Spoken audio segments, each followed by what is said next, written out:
കുറഞ്ഞ ബഡ്ജറ്റിൽ ഒരു ക്രിസ്റ്റ എടുക്കാൻ ആഗ്രഹിക്കുന്ന ആളാണോ നിങ്ങൾ? അങ്ങനെയാണെങ്കിൽ നിങ്ങൾക്ക് പറ്റിയൊരു വണ്ടിയായിട്ടാണ് ഇന്ന് ഞാൻ വന്നിട്ടുള്ളത്. വെറും 12,75,000 രൂപയ്ക്ക് വി മോഡല് 2017 വേറൊരു പ്രധാനപ്പെട്ട കാര്യം എന്താണെന്ന് വെച്ചാൽ 1,00,000 താഴെ 91,000 കിലോമീറ്റർ മാത്രമാണ് ഓടിയിട്ടുള്ളത് ഈ ഒരു വാഹനം. അപ്പോൾ ഇതാണ് ഇന്ന് ഞാൻ ഫുൾ ഡീറ്റെയിൽസ് നിങ്ങളുമായിട്ട് പറഞ്ഞു തരാൻ പോകുന്നത്.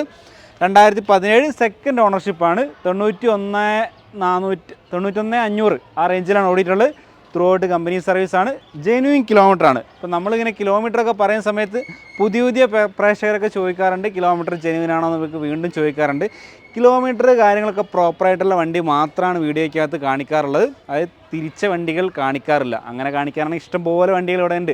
ചാറ പറ ഓരോ മണിക്കൂറിലും വീഡിയോ ഇടാനുള്ള ഫെസിലിറ്റി, അതായത് അത്രയും വണ്ടികൾ ഇവിടെ അവൈലബിൾ ആണ്. അപ്പോൾ നമ്മൾ അതിനകത്ത് നോക്കി നമ്മളെ ആളുകൾക്ക് എടുക്കാൻ പറ്റുന്ന വണ്ടികളാണോ നോക്കി ഒരുവിധം കാര്യങ്ങളൊക്കെ ചെക്ക് ചെയ്ത് പ്രോപ്പറായിട്ടുള്ള വണ്ടി മാത്രമാണ് വീഡിയോയ്ക്കകത്ത് കാണിക്കൽ. സെക്കൻഡ് ഓണർഷിപ്പ് കിടക്കുന്ന ഈ ഒരു വണ്ടിക്ക് 12,70,000 രൂപയാണ് വില. ചോദ്യമല്ല, കിട്ടേണ്ട വിലയാണ് പറഞ്ഞിട്ടുള്ളത്. നമ്മളൊരുവിധം ഫൈനലാക്കിയിട്ടുള്ള വിലയാണ് വീഡിയോയ്ക്കകത്ത് പറയാറുള്ളത്. ഫ്രണ്ട് ഗ്ലാസ് മാറിയിട്ടുണ്ട്, പുറത്തുനിന്നാണ് മാറിയിട്ടുള്ളത്. പക്ഷേ മേജറായിട്ടുള്ള ആക്സിഡൻറ്റ് കാര്യങ്ങളൊന്നും സംഭവിച്ചിട്ട് മാറിയല്ല. ഗ്ലാസ് മാത്രമാണ് മാറിയിട്ടുള്ളത്, ബോണറ്റ് മാറിയിട്ടില്ല. എൻജിൻ റൂമിൽ പ്രശ്നങ്ങളോ കാര്യങ്ങളോ ഒന്നുമില്ല. ഞാൻ എൻജിൻ റൂം കാണിച്ചു തരാം ആദ്യം തന്നെ. കാരണം ഗ്ലാസ് മാറി എന്ന് പറയുമ്പോൾ എന്താ പറയുക, അധികം ഒരു വണ്ടി ഫീൽഡായിട്ട് എക്സ്പീരിയൻസ്ഡ് അല്ലാത്ത ഒരാളാണെന്നുണ്ടെങ്കിൽ തീർച്ചയായിട്ടും ഒരു സംശയം മനസ്സിലുണ്ടാവാറുണ്ട്, വണ്ടി ആക്സിഡൻ്റ് ആയിട്ട് മാറിയതാണോ ഒക്കെ. അപ്പോൾ ഈ ഒരു വാഹനത്തിനെ സംബന്ധിച്ച് ബോണറ്റിനകത്ത് റീപ്ലേസ്മെൻ്റ് ഇല്ല. അതുപോലെ തന്നെ ആപ്രോൺ വൈസിലോ കാര്യത്തിലോ ഒന്നും ആക്സിഡൻറ്റോ കാര്യങ്ങളൊന്നും സംഭവിച്ചിട്ടില്ല. എഞ്ചിൻ റൂമൊക്കെ അത്യാവശ്യം വൃത്തി കാര്യങ്ങളൊക്കെ ഉണ്ട്. ഈ ഒരു ക്രോസ് ബമ്പറിനകത്തും ഡെൻറ്റോ കാര്യങ്ങളൊന്നുമില്ല. പിന്നെ നമുക്ക് ഈ ഒരു പോർഷനകത്തൊന്നും വേറെ ഡെൻറ്റൊന്നുമില്ല. തരക്കേടില്ലാത്തൊരു ക്വാളിറ്റി നമുക്ക് എഞ്ചിൻ റൂമിനകത്ത് നോക്കിയാലും നമുക്കറിയാം കേട്ടോ.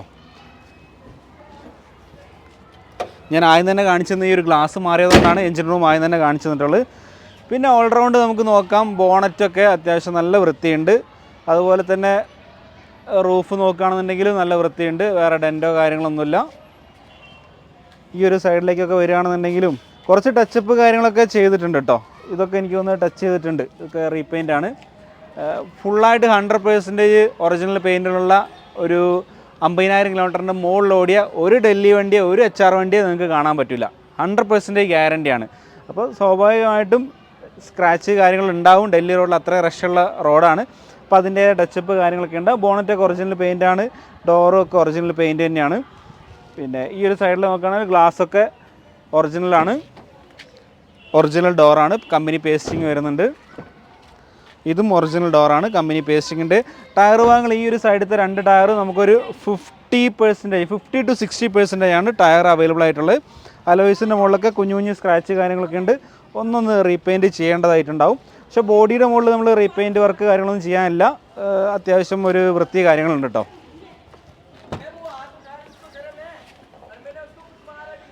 ഡിക്കി നോക്കുകയാണെന്നുണ്ടെങ്കിൽ ഡിക്കി ഒറിജിനൽ ഡിക്കി തന്നെയാണ്.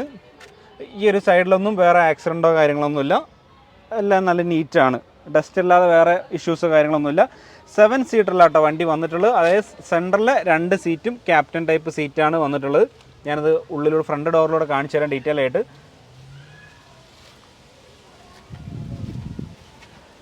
2.4 V ആണ്. അത് മാനുവൽ വാഹനമാണ്. മാനുവലിനകത്ത് നിങ്ങൾക്കറിയാം GX വരുന്നുണ്ട്, V വരുന്നുണ്ട്, ZX വരുന്നുണ്ട്. 3 ഓപ്ഷനും അവൈലബിൾ ആണ്. പക്ഷേ ഈ വിയും ZXും തമ്മിൽ വലിയ വ്യത്യാസമൊന്നുമില്ല. ചെറിയ ചെറിയ വ്യത്യാസങ്ങളാണ് വരുന്നത്. ഏറ്റവും വലിയൊരു വ്യത്യാസം എന്ന് പറയുന്നത് നമുക്ക് വിയും സെറ്റും തമ്മിലുള്ളത് സീറ്റിൻ്റെ ഇലക്ട്രിക്കൽ അഡ്ജസ്റ്റ്മെൻ്റ് ആണ്. അപ്പോൾ ഇതിനകത്ത് ഇലക്ട്രിക്കൽ അഡ്ജസ്റ്റ്മെൻറ്റുള്ള സീറ്റ് ഉണ്ടാവില്ല. നമുക്ക് മാനുവലി അഡ്ജസ്റ്റ് ചെയ്യാനേ പറ്റുള്ളൂ. പക്ഷേ സെറ്റ് ആകുമ്പം ഇലക്ട്രിക്കലി നമുക്ക് കൺട്രോൾ ചെയ്യാൻ പറ്റും. ബാക്കിയുള്ള ഒരുവിധ കാര്യങ്ങളൊക്കെ വിയും സെറ്റും സെയിം ആണ് വരിക. കാരണം സ്റ്റിയറിംഗ് വീൽ കൺട്രോൾ വരും. അതുപോലെ തന്നെ ഓട്ടോമാറ്റിക് AC വരും. കമ്പനി സ്റ്റീരിയോ വരും. ഈ വുഡൻ ഫിനിഷ് വരും. പിന്നെ അതുപോലെ തന്നെ റൂഫിനകത്ത് ഇവിടുത്തെ ഈ ഒരു ഡിസൈന് കാര്യങ്ങൾ അത് വരും. പിന്നെ സെൻറ്ററിനകത്തുള്ള ആ ഒരു ഡിസൈനും അതൊക്കെ ബിക്കകത്തും വരുന്നുണ്ട്, സെറ്റിനകത്തും വരുന്നുണ്ട്. മെയിനായിട്ട് ഞാൻ ഐഡൻറ്റിഫൈ ചെയ്തിട്ടുള്ള ആ ഒരു വ്യത്യാസം എന്ന് പറയുന്നത് ഈ ഒരു സീറ്റിൻ്റെ അഡ്ജസ്റ്റ്മെൻറ്റ് മാത്രമാണ്. ഇതെല്ലാം വുഡൻ ഫിനിഷിലുള്ള പാനൽ കാര്യങ്ങളൊക്കെ വരും കേട്ടോ. ഇപ്പോൾ ഈ ഒരു ബട്ടൺസ് കാര്യങ്ങളൊന്നും യാതൊരു തേയ്മാനങ്ങളോ കാര്യങ്ങളോ ഒന്നുമില്ല. എല്ലാം ഒരു ലോ കിലോമീറ്റർ വണ്ടിയാണല്ലോ. അപ്പോൾ അതിൻ്റെ ആ ഒരു പെർഫെക്ഷനിൽ തന്നെ ഉണ്ട്. പിന്നെ സെൻറ്ററിലെ റോ നോക്കുകയാണെന്നുണ്ടെങ്കിൽ 7 സീറ്റർ ക്യാപ്റ്റൻ സീറ്റാണ് വന്നിട്ടുള്ളത്. ഈ പുറകിലെ ട്രേ വരെ വീക്കകത്തും വരുന്നുണ്ട് കേട്ടോ.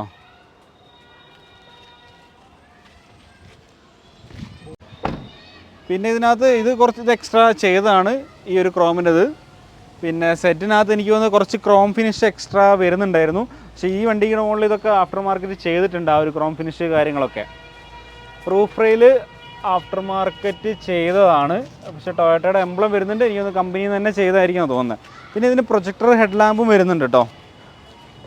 സെറ്റിനകത്തും പ്രൊജക്ടർ വരും. പക്ഷേ GX ആവുന്ന സമയത്ത് നല്ല വ്യത്യാസമുണ്ട്. GX ആവുന്ന സമയത്ത് പുഷ് ബട്ടൺ സ്റ്റാർട്ട് ഉണ്ടാവില്ല, ഓട്ടോമാറ്റിക് AC ഉണ്ടാവില്ല, അതുപോലെ തന്നെ റൂഫിലുള്ള ഒരു ഡിസൈൻ വ്യത്യാസം ഉണ്ടാവും, പ്രൊജക്ടർ ഹെഡ് ലാമ്പ് ഉണ്ടാവില്ല. ഇങ്ങനത്തെ കുറേ വ്യത്യാസം GX ഉണ്ട്. പക്ഷേ വിയും സെറ്റും ഓൾമോസ്റ്റ് സെയിമാണ്, ചെറിയ കുറച്ച് വ്യത്യാസങ്ങൾ മാത്രമേ ഉള്ളൂ. അപ്പം മാനുവൽ വണ്ടിയൊക്കെ എടുക്കുന്നവരുണ്ടെങ്കിൽ വി നല്ലൊരു ഓപ്ഷനാണ്, അതുപോലെ തന്നെ സെറ്റും നല്ലൊരു ഓപ്ഷനാണ്. GXനേക്കാളും നല്ല വ്യത്യാസങ്ങൾ ഫീച്ചേഴ്സിനകത്ത് വിക്കകത്തും സെറ്റിനകത്തും വരുന്നുണ്ട്.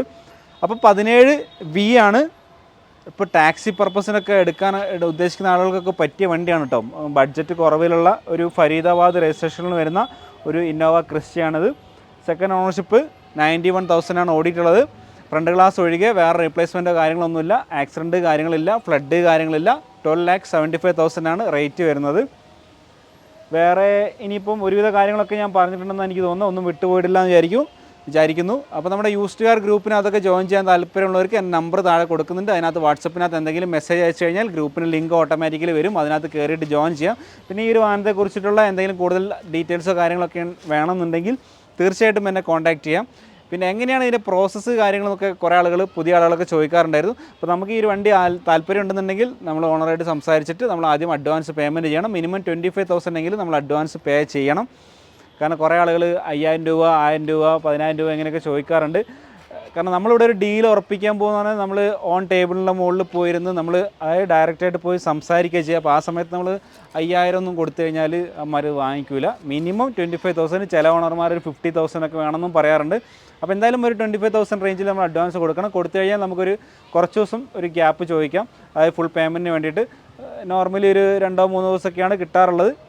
ചില കസ്റ്റമേഴ്സ് 1 വീക്ക് അല്ലെങ്കിൽ 10 ഡേയ്സ് വേണമെന്ന് പറയാറുണ്ട്.